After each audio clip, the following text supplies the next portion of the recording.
uliohusisha urushwaji wa mabomu kwenye nyumba za ibada, mikusanyiko ya watu, mikutano ya hadhara, mashambulizi ya mtu mmoja mmoja, wakiwemo watu wenye ulemavu wa ngozi. Watanzania tumeyasahau haya?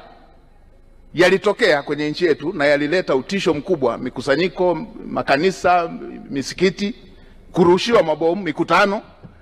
Hata hivyo, Mheshimiwa Spika, vyombo vyetu vya ulinzi na usalama vilisimama imara na kukomesha uhalifu. Vilisimama imara vyombo vyetu.